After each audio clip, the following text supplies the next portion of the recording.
Welcome to the Tech Talks Daily Podcast, where you can learn and be inspired by real-world examples of how technology is transforming businesses and reshaping industries in a language everyone can understand. Here is your host, Neil C. Hughes. Welcome back to the Tech Talks Daily Podcast, where the show is currently on the road here in Las Vegas for the Cisco live event.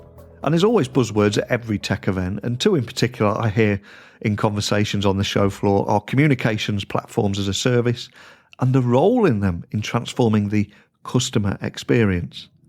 So today I've asked Jay Patel, VP of Business Development and GM at IMI Mobile, and I've invited Jay to join me on the podcast today because I want to explore how the cloud-based messaging APIs can help customers use technology to interact with clients over voice, SMS, email, WhatsApp, Facebook Messenger, Twitter, Apple Business Chat, WeChat, Google RCS. And the reason I've just listed all those is because as a consumer, depending on what device we've got at hand, depending on our location, we almost expect a business to be on any of those platforms and carry on seamlessly where we left off from. And that's quite a challenge for businesses. And I want to talk about all that and also the deal last year where Cisco completed a $730 million acquisition of IMI Mobile. So buckle up and hold on tight as I beam your ears all the way to Las Vegas so you can join me and Jay Patel in conversation about all that and much more. So a massive warm welcome to the show, Jay. Can you tell the listeners a little about who you are and what you do?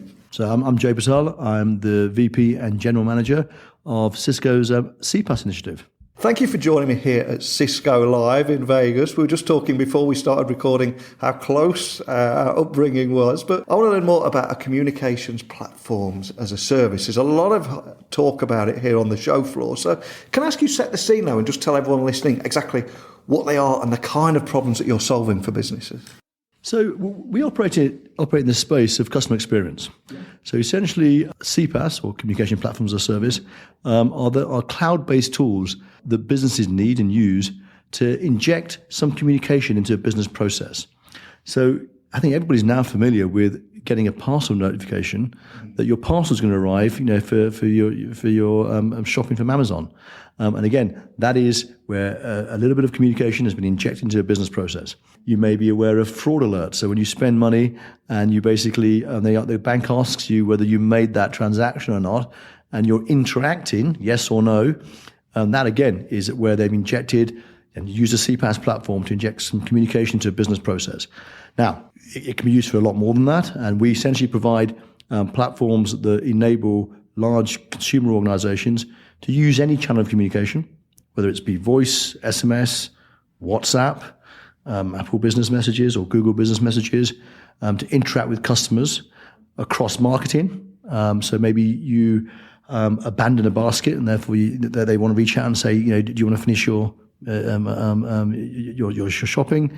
For customer service, you basically, maybe you've been held too long in a queue. I'm calling a call center. And they want to kind of take you off that queue and put you into a digital conversation. So there's many use cases across the business that people use CSPs platforms for. Fantastic. And for any business leader that could be listening to our conversation today, anywhere in the world, who's seen the title of this episode, is actively exploring the area, can you tell me a little bit more about the state of CSPs at the moment, that landscape and what people are talking about and where the excitement is? The CSPs market is growing very rapidly. Because customer experience is the battleground. And I think for senior CX execs, CXOs, they have a few years typically to really improve their businesses. And so the time to go through a massive digital transformation and take a long time over it, I think is limited. Right? Using cloud-based tools like CSPs tools, using them quickly because they often add to the agility of IT organizations to improve customer experience in an iterative way, is something which I would ask them to really look at and consider. And then when they consider using these tools, there's many vendors. We are a vendor that's focused on large organizations, and we're focused on providing what's called low-code, no-code tools. And those tools essentially mean that you take a less programming-intensive approach. And as a result, you can actually reduce the speed to market of actually getting something done. There are many other vendors also that provide CPaaS tools which focus on APIs, where then you need developers to use those APIs.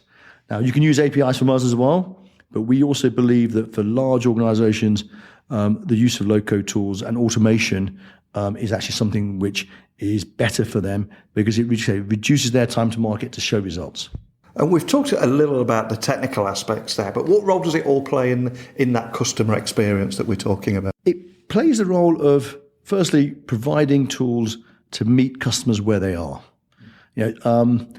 I think the pandemic has massively trained consumers to use video. It's trained consumers to use WhatsApp and messaging apps.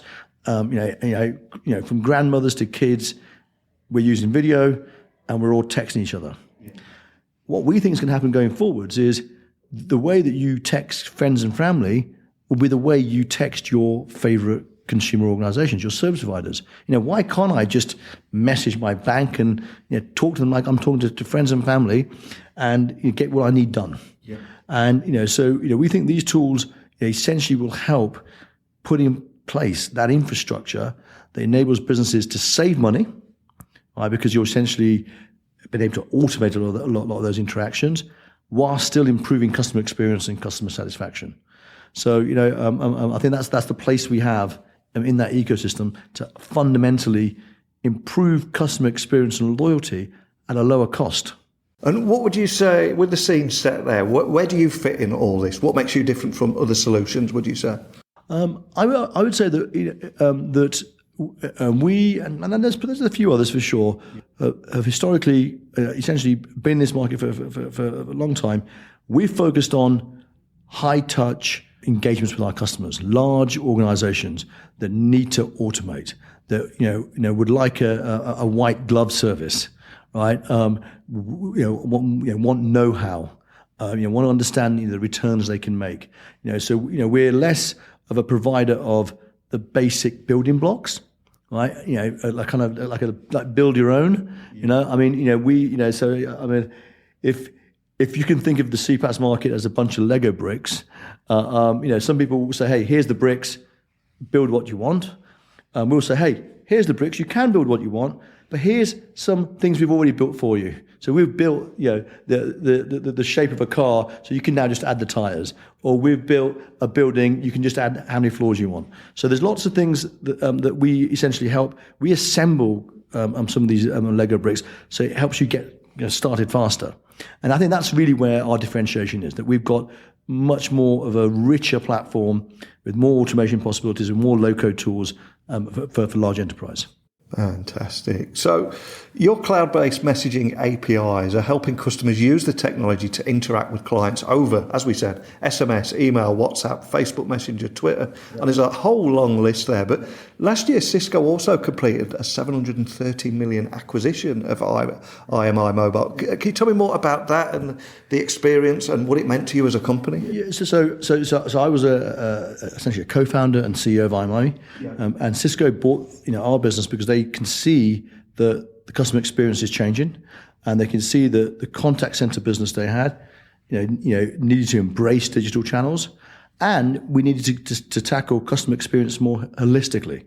So not just when there's a problem, right? Actually, how do we help our customers engage with their customers across the customer journey? Like I said, from the minute you become a customer to the minute they're trying to retain you. Not just when there's a problem. So I think that's really the reasons why Cisco acquired our capability. And it's been a great year. We've grown rapidly last year, and I think we've integrated into the contact center, so we've managed to improve the contact center offering. But we've also got an incredible offering for other parts of other lines of business as well. And for any startup founders listening to our conversation, can you share your experience and journey of running a startup to being a part of a Cisco post-acquisition? What are the biggest lessons you've learned on that journey?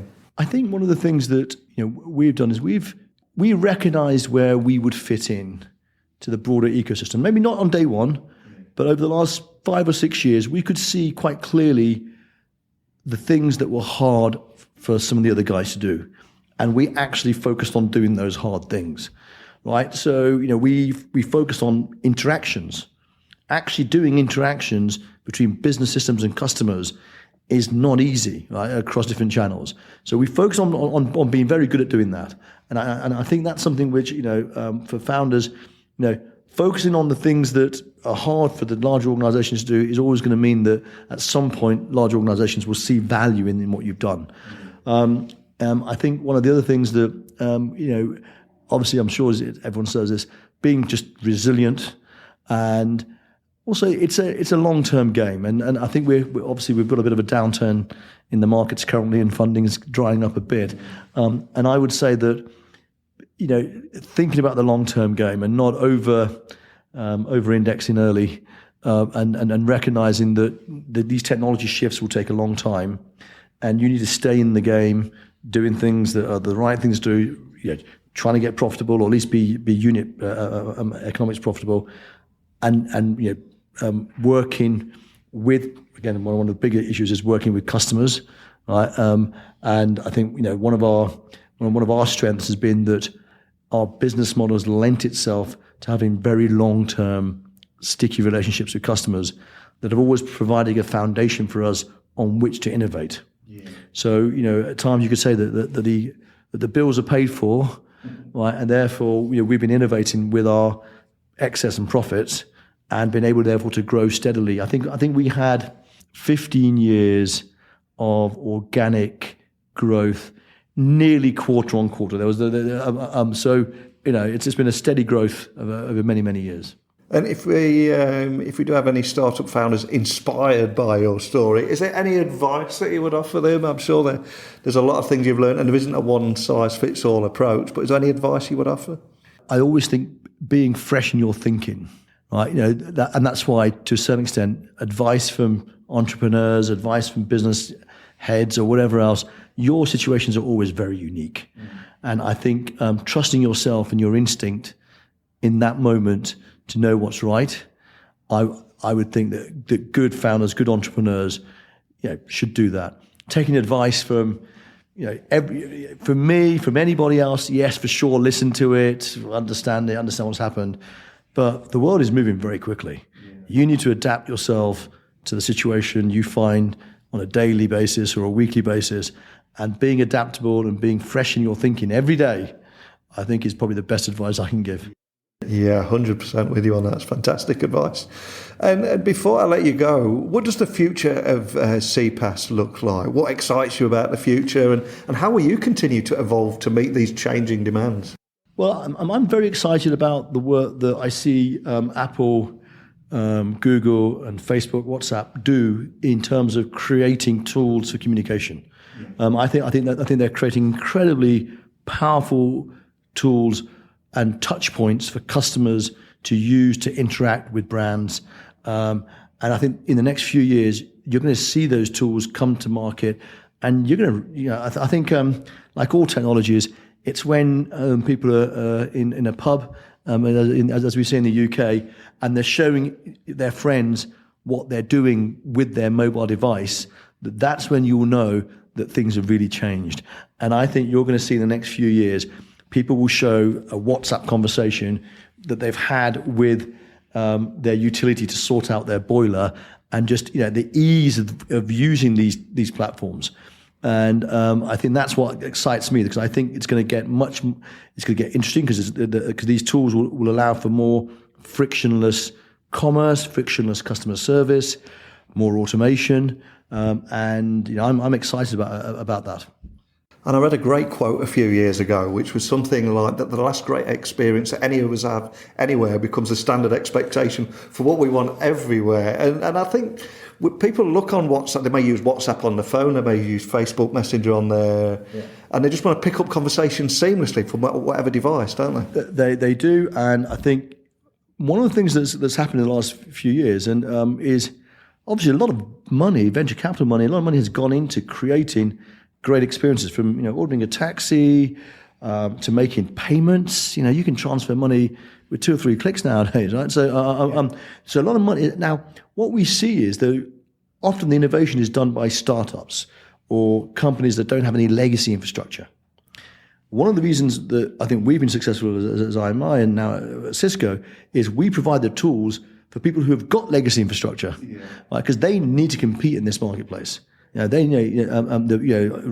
need to compete in this marketplace against upstarts, and us providing those tools for them to actually do so is there. And now I think some of those executives in these more traditional businesses also are thinking, hey, how can we out-innovate some of the startups? Because we've got massive amounts of data. We understand our customers far better than maybe some of these new entrants, and using tools that are in CPaaS can actually improve customer experience.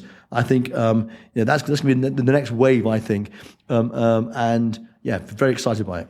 And for anyone wanting to find out more information on anything we talked about, the work you're doing, keep up to speed with everything, what's the best starting point?